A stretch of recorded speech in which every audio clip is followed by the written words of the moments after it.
It is lights out and away we go. Hello racers, welcome back to the Hard or Soft F1 podcast. I am your host Adrian Huff, coming to you live from the United States of America, and of course I'm joined as always by my Canadian co-host RJ McCullough.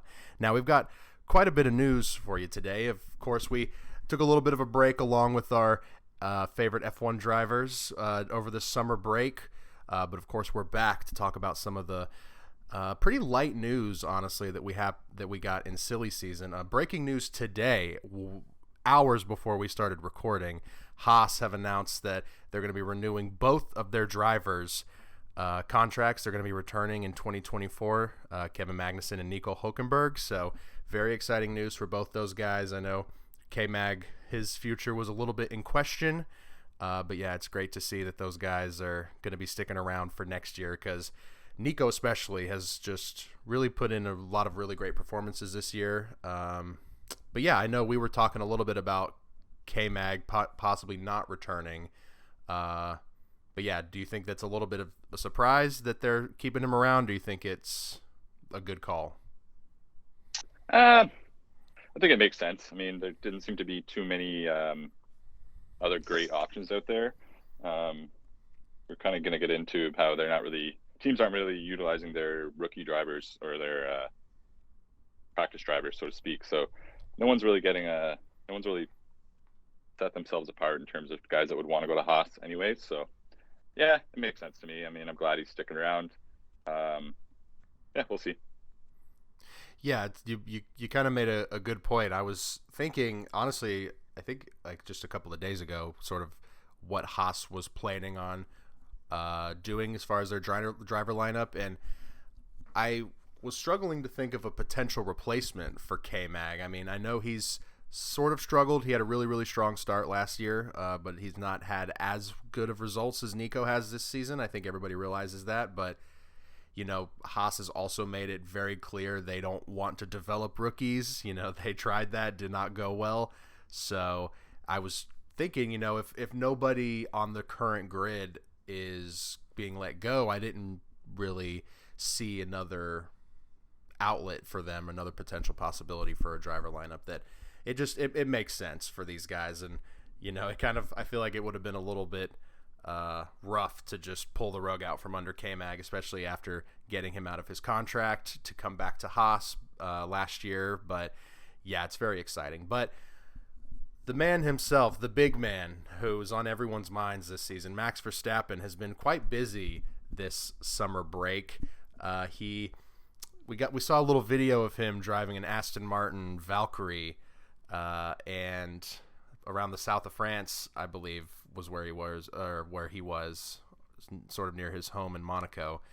But yes, he was videoed by the passenger. I'm not quite sure who that individual was, but he was videoed driving with one hand, driving over 20 miles per hour or kilometers per hour over the speed limit.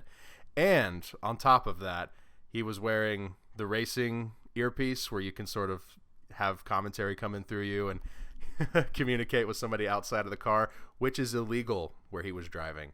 So there's been a lot of debate about Max Verstappen potentially getting a fine, potentially getting in some legal trouble. A lot of jokes about him not being able to finish the championship, which, I mean, just thinking about that is really, really funny. I don't think he's actually going to get any sort of legal issue besides maybe a fine. You know, he's a racing driver. Even if he did do stuff that was even more egregious than what, you know, he's already allegedly done, I don't think, you know, the rich, they're going to get a pass no matter what. But I'm sure you would love to potentially see Max get in a little bit of trouble here, though. Jail. Throw him in jail. Lock him up. You just can't have guys driving recklessly like that. I mean, it's absolutely reckless and just endangering people. Could have been children out there. I mean, you would never, ever catch Lewis doing this exact same thing on camera. Never. So throw Max in jail. But I was just thinking, honestly, if they did throw Max in jail for 6 months, he would still win the drivers' championship this year somehow. Oh That's God. so far away. That's how far in front he is. But that brings me to my next topic. I don't know if Max will still be racing by 2028, but there's talk of the 2028 Olympics, which is going to be held in Los Angeles, over in your, I was going to say your neck of the woods, but your country. Yeah. Still far apart. But yeah, so they're trying to get motorsports into the 2028 Olympics. So if Max is still around, I'm sure he'll be in there for Holland. So they're making a bid along with 8 other sports. It has fierce competition alongside flag football, cricket, baseball, softball, lacrosse, breakdancing, karate, kickboxing, and squash. I'm sure pickleball will be getting in there soon too. Let's say with the vast expansion of motorsport over in the U.S., particularly F1, motorsport might just be in for a good chance. However, flag football has the potential to bring in NFL players to participate. Do you think there's a good chance of motorsport? Like, I don't really know how they would do it. If it would be F1 cars, if it would just be like high-level karting. Yeah, do you think that's viable? Or do you think any of those other sports should probably get in first? Gosh, it's tough because a couple of, like you said, breakdancing, but like I could definitely see baseball, cricket. That's a very popular sport in Europe. I don't want to be too biased. Out of that entire list, I would definitely personally choose motorsport, but it does seem like a slight logistical nightmare just because we don't know. I mean, you would probably have to have everybody doing on a completely even playing field. So do you have like a very specialized developed car just for the Olympics? Do you do like the sponsor route where you have like everyone driving Ferraris, or like it seems like it's a really, really cool idea. And I think it's a great way to, I mean, motorsport deserves, a spot to me because to my knowledge, there's never been any sort of like motorsport in the Olympics. And, these guys are some of the most peak athletes on the planet. So I would really love to see that happen. But logistically, I just don't know because like what you just mentioned, like flag football, it seems very silly, but, I could totally see them wanting to put together a dream team of NFL players just to give the U.S. more gold medals. Yeah, that's a guaranteed gold medal for the U.S. Oh, yeah, absolutely. Football. Yeah, it would be kind of cool, let's say, if they did like 2 guys from each country. I mean, like England would be tough to choose, but you'd have like Lewis and Lando or something, and then Dutch would be like De Vries and Max. But yeah, I don't know. The main thing would be, how do they get everyone in an equal car? And also, like if you've been driving NASCAR or something and against someone that's been driving F1, like those are 2 very different skill sets. So how do they make it equal so everyone has an equal shot at it? I don't know that answer. Or how are guys going to practice on those cars before the Olympics? Don't have that answer. But I think we both would love to see it. And by then, our podcast will be the #1 motorsports podcast in the world, and we'll be front row. Oh my gosh, absolutely. 5 years from now, please, we'll be on the picket lines trying to get them to accept this sport.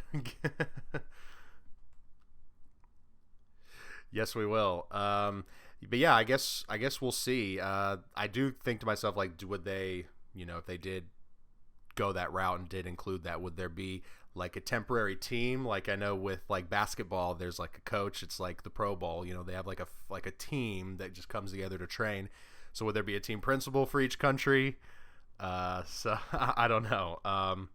But to transition to another team principal, there's been a couple of comments made by Ferrari's team principal, Fred Vasseur. He's been making a couple interesting comments. Obviously it's been a pretty dry, silly season, so we haven't had too much interesting news or anything like that. It's been mostly kind of quiet, nothing, basically just watching the drivers go on vacation, basically. But of course, everyone's been asking all the team principals and all the drivers about Max and Red Bull's dominance. And Fred had a very, I would say a very political answer, but it's the way he sort of said it. I found very interesting because it's a little bit of a different tone than what you see with, maybe Zach Brown or Toto Wolff. He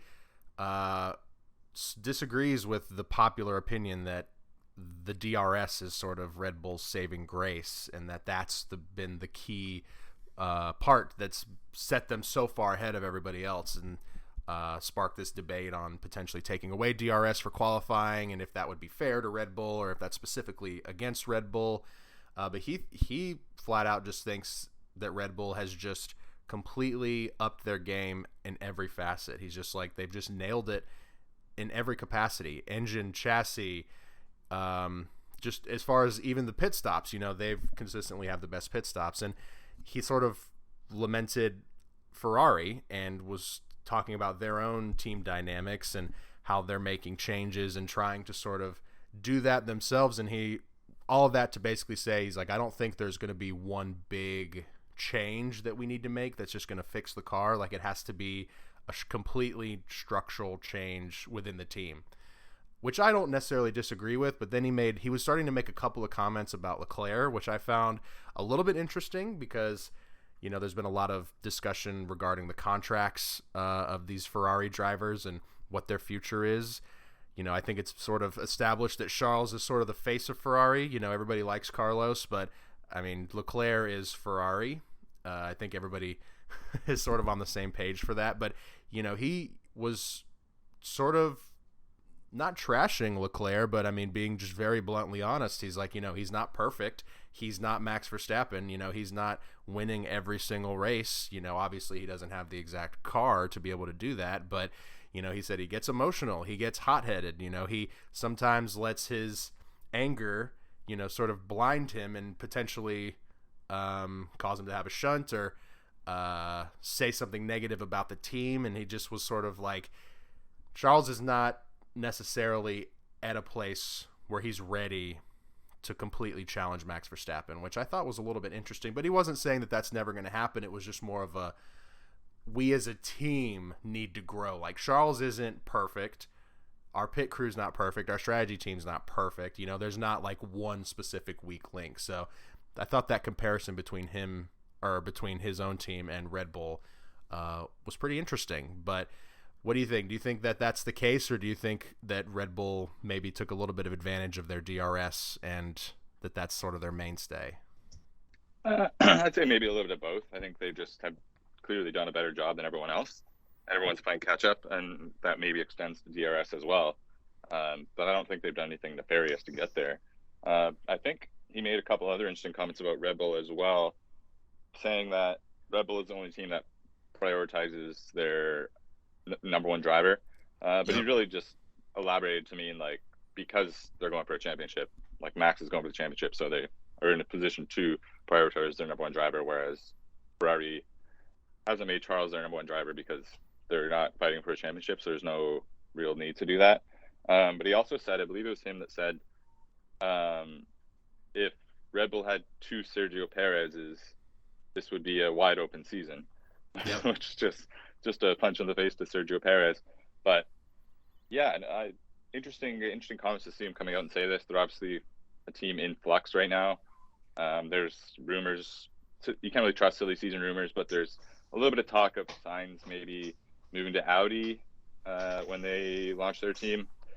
I think they have to do contracts after this year, I believe, because I don't think he wants to go into those last year without a contract. So, I mean, there's just a lot going on for Ferrari. It seems like there always is.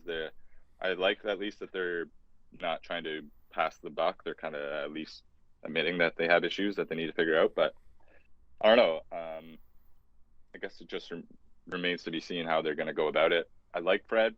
Yeah, obviously it goes way back with Charles. So yep, we'll see where that goes. Another Ferrari story that crossed my timeline, though, has to do with Nico Hülkenberg. So he obviously, when he first came into F1, he was supposed to be like the next big thing. He never really got there. He's driven the most races of anyone to never get a podium. He has 193 races, I believe, without getting a podium. So in 2019, he was asked whether he had ever been in talks to join Ferrari, because back then it was like the rumor was that he was going to go to Ferrari, but instead they brought back Kimi Räikkönen because Felipe Massa was leaving or going to another team, something like that. So he admitted back then on a podcast there was some discussion. I think there was a real possibility. But then, Kimi Räikkönen got signed. Hülkenberg, who is 6 feet tall, says his height definitely hasn't helped and is a probable factor in missing out on chances to race for the top teams.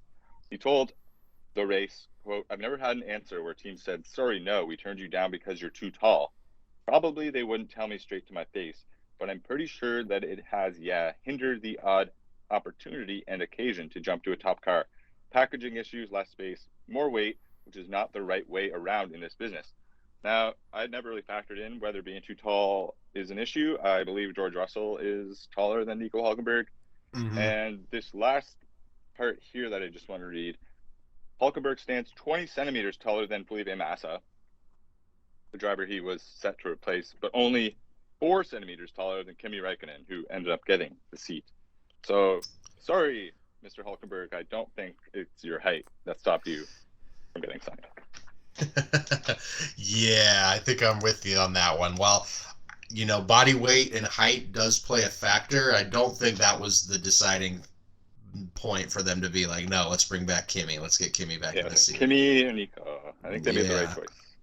Kimi could have been an exciting possibility. I think an all-German Ferrari driver lineup would have been pretty cool, honestly. I think that would have been interesting to see Nico fight along Seb. Yeah, so I think Seb would have absolutely smoked him, but I do think he would have for sure gotten that podium that he's been chasing for almost, 200 races now, you said? That's insane. Yeah, 193. I think we got another Ferrari story coming up next, too. We're just keeping it going with Ferrari here. Yeah, so much with Ferrari and their engines, Haas and Alfa Romeo. But yes, so this upcoming weekend, so this episode will be going live. Probably everybody that's going to be watching this when this first comes out is going to be watching this on Friday. So during FP1, it's either happening right now or it just happened. You can go back and watch it.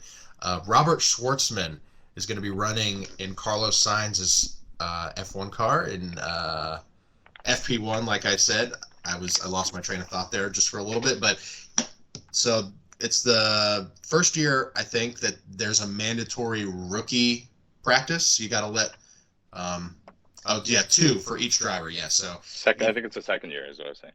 Oh, sorry. Yes, because that's right. Because there were a couple. They did run the rookies last season. Yeah, my mistake. But there's been a lot of debate on when these teams are actually going to run their rookies, just because there's not really necessarily a lot of incentive for them to, and because besides Red Bull, I mean, there's a lot of very, very tight races, very tight battles between the championships.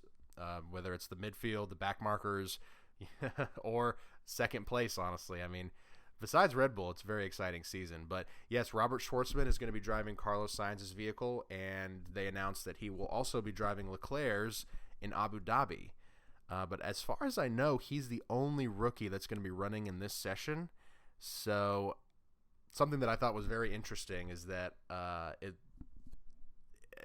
just judging by how the lack of teams running the rookies so far, there's going to be a lot of rookies running FP1 in Abu Dhabi. So our final race, it's going to for sure be probably the most interesting FP1 to watch. But another thing, the reason why they chose Schwartzman and not Leclerc's younger brother, Arthur, I forget his name, but they have a second driver in Formula 2, but they're pretty much they just said that they didn't want to take them out of their groove, that they have their own championship they're fighting for in F2, so they just decided to go with Schwartzman. I think, Ferrari, I don't know, because there's multiple teams, that have their junior drivers that they want to train and bring up, but it just doesn't feel like that's happening sort of as much as it used to. Like, it's almost, I mean, I think without this rule, Ferrari would not be running Robert Schwartzman in any free practice sessions. That's definitely free to say, or fair to say. But I don't know. I just think, you think back to like Max Verstappen's start or Leclerc's start. You just had so many of these guys who were, just given a shot, given like a drive, and sort of brought eyes on them, and it just gave them a shot. So I do like that this rule is here. I'm glad that these rookies are getting a chance to actually drive in an F1 car. I kind of wish Ferrari was, sort of taking a little bit more of advantage of it and driving potentially somebody that they do see in that car in the future. I don't think they see Robert Schwartzman in that car on the F1 grid, but yeah, I guess we'll see. But yeah, that's as far as I know, that's going to be the only rookie running an FP1 this weekend. Yeah, unless I'm mistaken as well, it's the first one all year. Whereas last year, most of them had at least one in by the summer break, because each car has to fill a session with a rookie basically throughout the year. So I guess McLaren, Williams, and AlphaTauri have a rookie this year, so that actually counts apparently. Oh wow! For one of their cars, but so they still have to. Everyone else still has to get both in. Those ones have to get another one in, and there's 10 rounds left. One of them's Vegas. Yep. There's 3 sprint races left. Like, there's really not much time. Like you said, they're kind of leaving it, and with so much development, and such close battle between all the midfield teams, it is going to be interesting to see how they squeeze that in throughout the year. Like I said, Abu Dhabi is just going to be rookie season. But it is just a bunch of Latifis. Oh God, keep that man away. Keep him retired. But on another note, we have a pretty cool livery actually. I guess to slightly move off of Ferrari, Alfa Romeo. So not too much of a. We're not going too far, but Alfa Romeo will run a livery based on the art car design they revealed earlier this year. It's basically like a graffiti car. Yes. They launched the car in January by graffiti artist Boogie. It's already been displayed and has now been added to the F1 video game. It will appear in the circuit's fan zone, then sold at auction to raise money, much like they did earlier in the year. But some of the features of its design will be incorporated into Alfa Romeo's garage in the pit lane.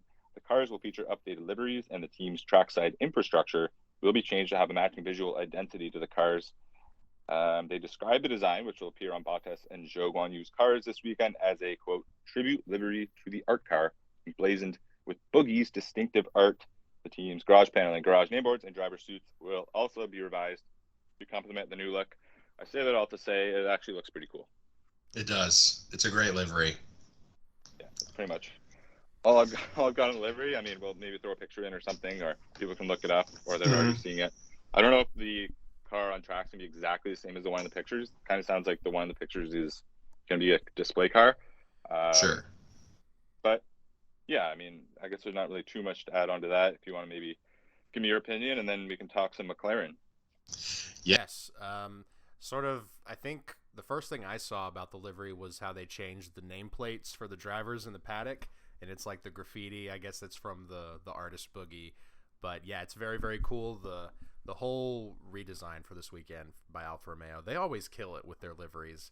I mean, they really do. With the Italian wheel covers or the rims, I mean, it always looks so good. But yes, McLaren. So, in my opinion, the most spicy photo that we got from silly season was not Leclerc or Mick Schumacher or Lando Norris on the beach or on a boat, or Carlos Sainz paparazzi photo kissing some model. No.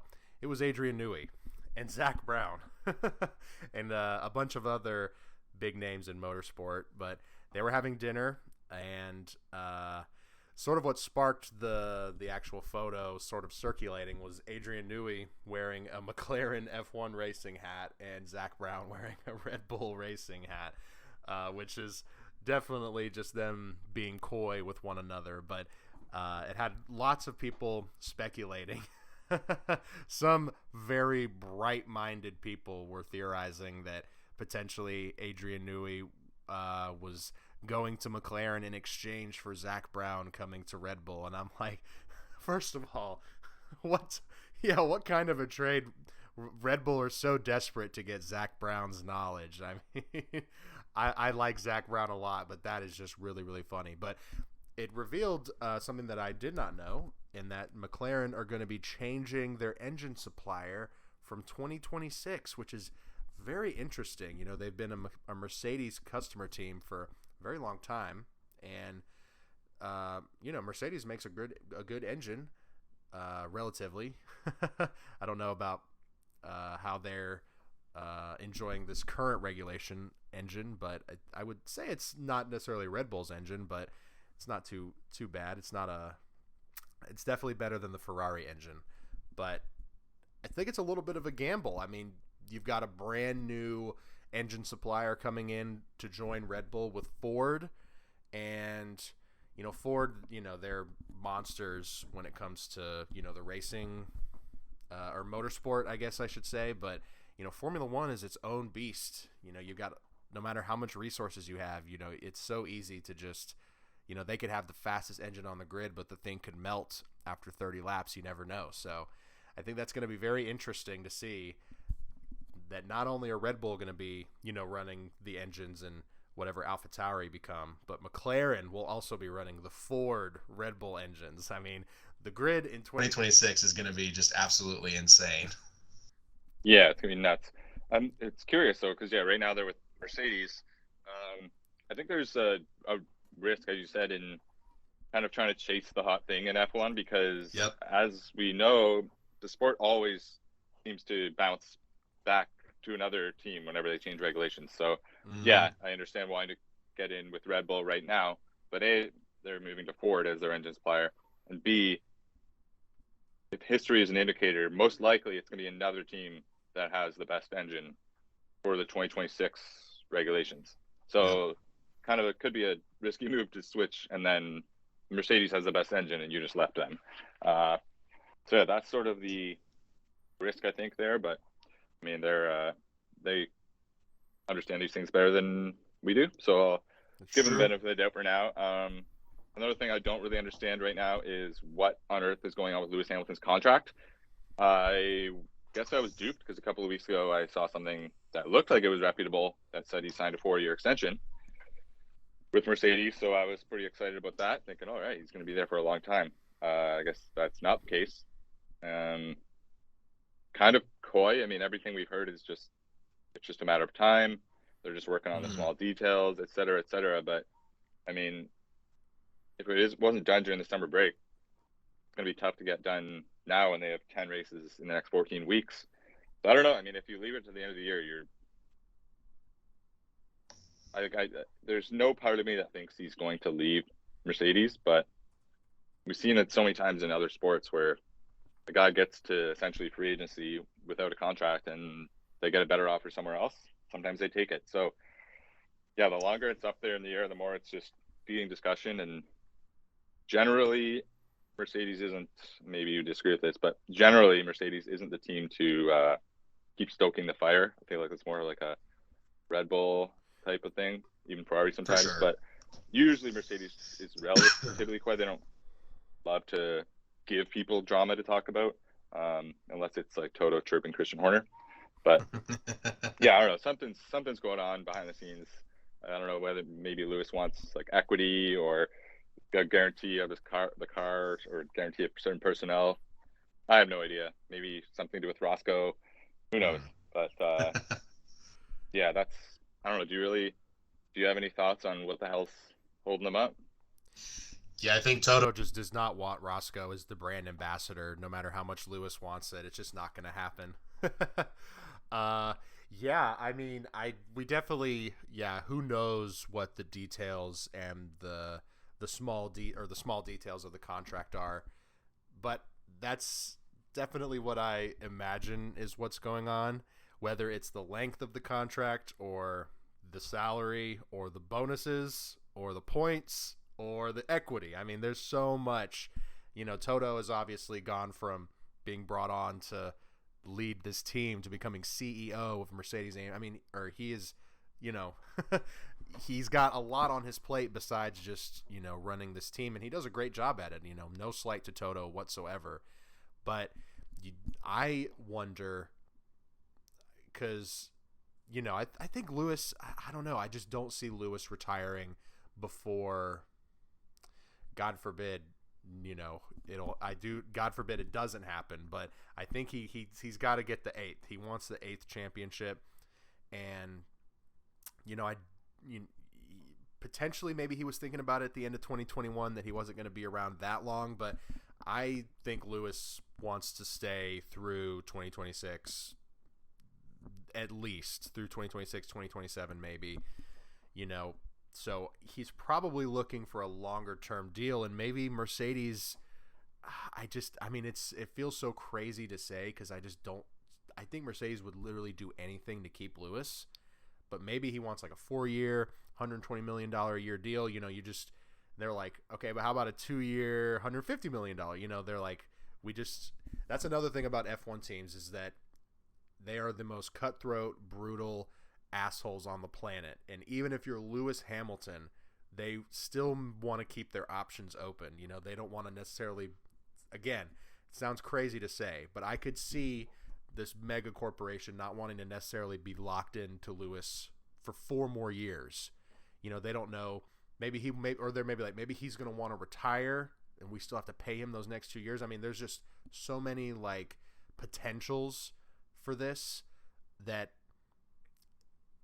I definitely could see Lewis maybe wanting a little bit more. He's like, I've done so much for this team. I've also recently had to go through so much for this team. So, you know, give me what I deserve. And I think, you know, the fact that Lewis is, I think he's still the second highest paid driver, if I'm not mistaken, but he's real close with Leclerc. And I'm like, you got to get closer to Max. I mean, Max obviously earns his money, but that's crazy. And the last thing I'll say is, you know, like you said, it's gone to the end of the summer break now. We're going into the first race after the break. Do you think that the longer it takes, and maybe the longer Mercedes takes to agree to Lewis's terms or to find middle ground, is that giving him temptation to look elsewhere? I don't know. Yeah. I mean, I think so. Yeah. Again, I don't think he'll actually do it, but definitely be using it as leverage. Yeah, I mean, I really don't see him going anywhere else. I mean, any team would have him, but it's not like they're waiting to announce his, you know, re-signing of the contract. We've got the Dutch GP, then the Italian GP, then Singapore, then Japanese. You know, none of these are necessarily big races for Mercedes, so it's not like they're waiting for a special moment to announce. You know, unless they want to wait for like Brazil, where he claimed, you know, I don't know. I just don't think it makes a lot of sense. It's interesting, but what's going on? I agree.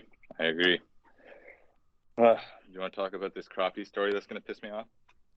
Yes. I got too wrapped up in the current topic that I forgot to transition. Oh, goodness. Yes. Speaking of Lewis Hamilton, the announcer that has pretty much announced every one of his championships and every one of his wins, Crofty, spoke pretty candidly in a recent interview about his favorite moment in his career. And we've already discussed this, so I won't pose the question to you, but to all the listeners out there, what would you imagine would be the highlight of Crofty's career as an announcer?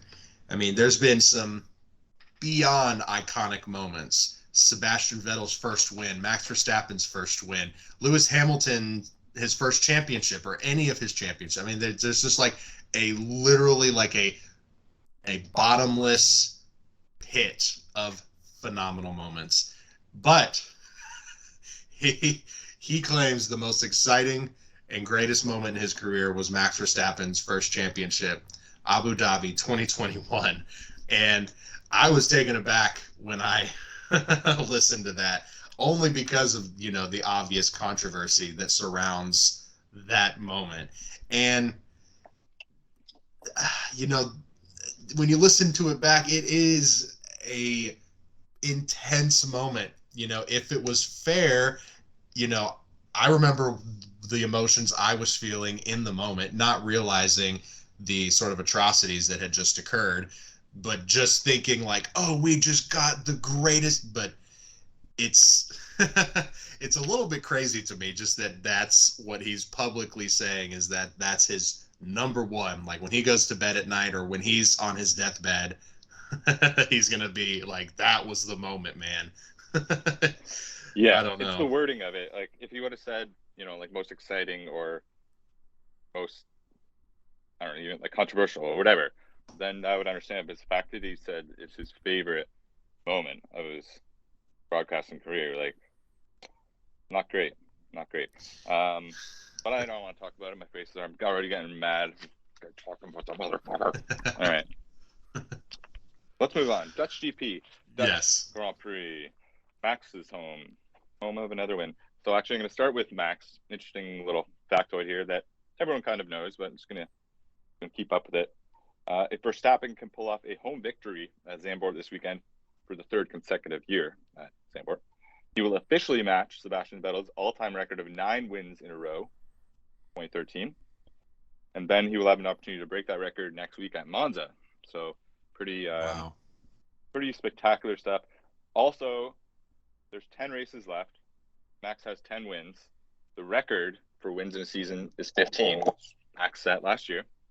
So it seems like pretty much a foregone conclusion that Max will break that record of his. We'll kind of, I feel like we can close the show with that one.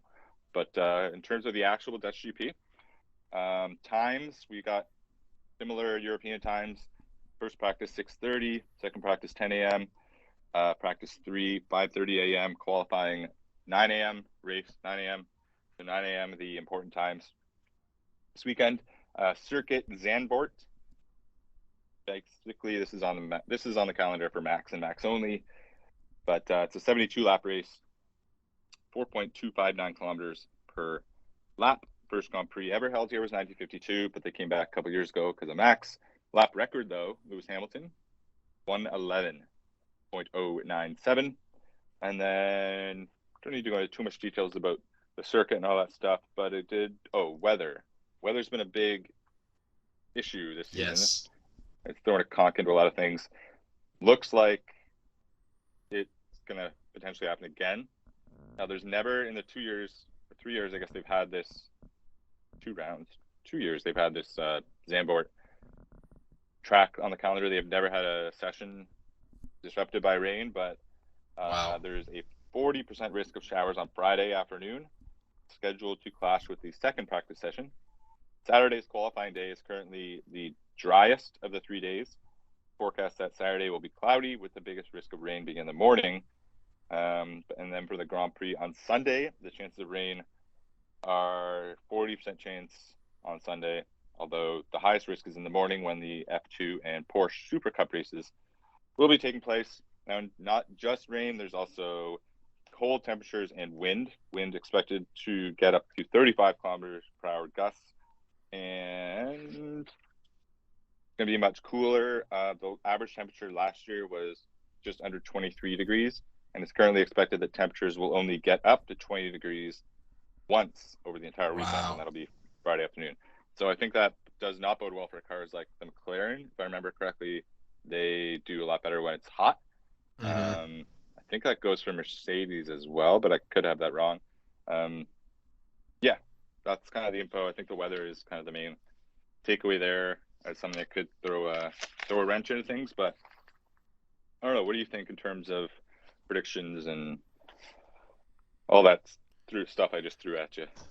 Man, anything to just mix it up, I've been playing a lot of league racing the last couple of days, and the 3 tracks that are on the rotation this week are Austria and Zandvoort and Singapore, and for some reason it's 85% of the time gives me Zandvoort, so I've been playing a lot of that track. It's tough in the wet. In the video game, it's tough. So I mean, I think that's going to add a little spice to this weekend, so I'm not necessarily against it. And from what you said, it doesn't sound like it's going to be too bad, so there's no risk of the race potentially being canceled or delayed too much, hopefully. But man, I don't know. I definitely agree with what you said. It's going to be very tough for these teams to get heat into their tires. So maybe if there's a team where that's something that they, specialize in, that's just something that's kind of gone overlooked, where they're able to get a lot of heat into their tires, they got a lot of downforce, then they're going to for sure benefit this weekend. Now, as to what teams could have potentially benefited the most over the summer break, I'm really clueless. I mean, I'm going so blind into this weekend. I really just hope that some of the top teams have just managed to slightly bridge the gap with Red Bull a little bit. I know Mercedes are bringing some upgrades. McLaren are bringing some upgrades. So hopefully we just get a little bit of a fight. I know it's pretty much just inevitable that Max is going to win. So I think sort of from this point forward, it's going to be sort of assumed that Max is going to win, and we're just going to predict who will finish second, who's going to do the best besides Max. So as far as who besides Max will do the best this weekend, I think Checo has the potential to do well, because while I don't think this is classified as a street race. It's got a lot of tight corners, a lot of sharp corners, a lot of very quick turns, and he does very good with that sort of street layout that's got a very precise racing. So, and I've been reading a lot about how the second they were allowed to start working on the car again and go back to work Monday morning, he was at the factory putting work in the sims. So, I mean, he's, I think he knows that finishing second in the championship is sort of going to be what it's going to take for him to keep his seat in 2024. So I think whether fighting Max is an option for him, that's to be seen. But I think he definitely wants to not struggle like he has been. He wants to be the definitive second seat driver that is going to consistently bring home good results for the team. I'm going to say Checo. What about you? Okay. I think we're going to look back and think how insane it was that he missed 5 straight 2-3s. Like, that is insane. I'm going to go with Lewis, as I do. I do think that something's like they're not going to be anywhere near fighting with Max, but I mean, the characteristics of this track, as long as the Mercedes car is in the right slot, I think Lewis has a good shot at second or third this weekend. So I'll take him, and I'm going to end 2 quick questions for you. We can end on this. Over the break, I did a bracket of like first half drivers, kind of trying to rank them. Obviously, Max was number 1. There's no doubt in that. My second best driver, I don't know if you watched or not. I'm curious who you would say was the second best driver or most impressive driver of the first half. I went with Oscar Piastri. And how many wins of the 10 races left do we think Max is going to get? I'm going to say 8. So he finishes the season with 18 wins is my prediction. So second best driver of the season so far, and how many wins is Max going to get? And then we're out of here. Second best driver of the season for me, gosh. Yeah, Piastri is definitely a strong choice. I mean, he's done just absolutely amazing this season. I'm going to say, it's hard to say Checo because he's just done so poorly. I'm going to say Lewis, just because looking at the comparisons between teammates in the summer break, if you compare that to last season, George was way closer in performance to Lewis, but it seems Lewis is sort of snapping back into his old form, and he's sort of been leaving George in the dust. I mean, George has still been doing, decently, but he's not been anywhere on the level of Lewis. So, going to go with Lewis. And as far as how many wins through the rest of the season, man, that's crazy. It would be so sad if only Red Bull won every race this season. So I'm just praying that another team manages to pull out a win. But I do think Checo also has the potential to get another W. I'm going to say 17. So he'll end the race with 2 more races than last season. But it's not fucked up that we're saying 17 and 18 wins in one season for one guy. Like, but it's going to happen.